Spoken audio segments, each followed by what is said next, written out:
दोस्तों, ज्ञानी बनने के सफ़र में हम आगे बढ़ते हैं। पहले हम चेतन मन, चेतना और सूक्ष्म शरीर यानी कि अब चेतन मन के बारे में जानते हैं। चेतन मन क्या होता है? चेतन मन भौतिक शरीर से जुड़ा हुआ मन चेतन मन कहलाता है। जैसे हम अच्छे बुरे काम सोचते हैं और करते हैं, जैसे कि लोगों से प्रेम करना, ईर्ष्या करना, लोगों की चुगली करना, धारणा बनाना और भी बहुत सारे काम।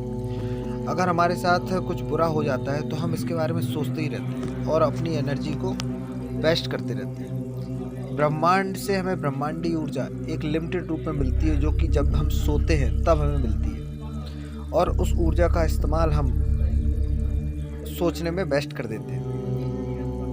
ब्रह्मांडी ऊर्जा को और पाने के लिए हमें साधना का मार्ग अपनाना चाहिए।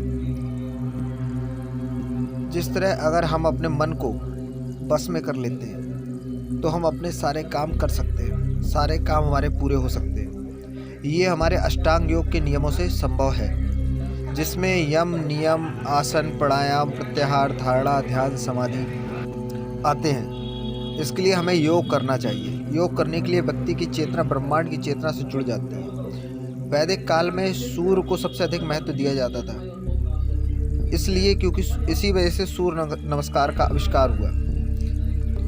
भगवत गीता में योग के नियमों को सही से दर्शाया गया है। ज्ञान योग, भक्ति योग, कर्म योग इसके बारे में बताए गए हैं। वैसे तो महर्षि पतंजलि ने योग शास्त्र, पतंजलि योग सूत्र में इसको बहुत अच्छे से वर्णित किया हुआ है।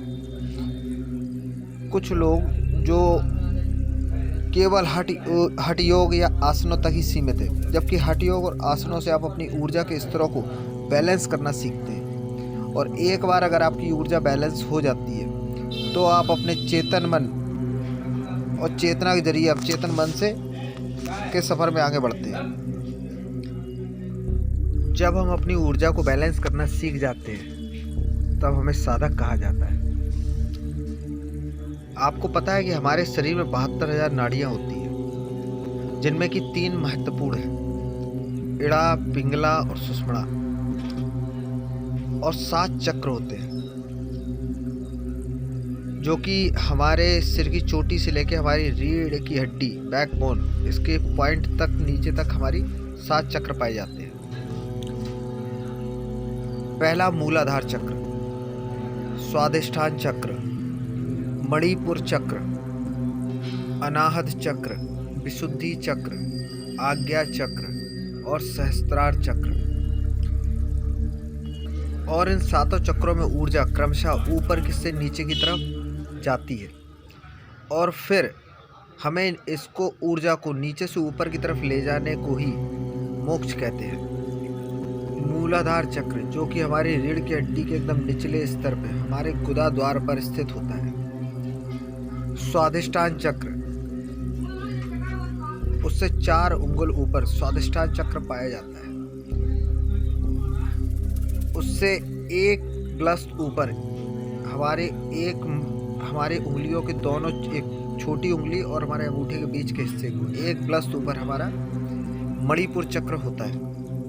उससे 1 ग्लस्त ऊपर हमारा अनाहत चक्र होता है, और उससे 1 ग्लस्त ऊपर हमारा विशुद्धि चक्र होता है, और उसके ऊपर हमारी दोनों भौहों के बीच में, आईब्रोज के बीच में, उससे थोड़ा सा ऊपर हमारा आज्ञा चक्र पाया जाता है। और सिर के एकदम बीचों बीच जहाँ पे हमारी चोटी निकलती है, जहाँ पे चोटी होती है, उधर पे हमारा सहस्त्रार चक्र पाया जाता है। हमारे स्थूल शरीर में नहीं होते, ये हमारे सूक्ष्म शरीर में पाए जाते हैं। ये दिखते नहीं है, लेकिन इनको जागृत करना होता है। अगर इनको हमने जागृत कर लिया तो ऐसा कुछ भी असंभव नहीं है जो हम नहीं पा सकें। इन चक्रों की विस्तृत जानकारी हम अपने अगले वीडियो में देंगे। अगर आपको हमारा चैनल पसंद आया हो तो इसको लाइक और सब्सक्राइब जरूर करें, और बेल बटन जरूर दबा लें। धन्यवाद।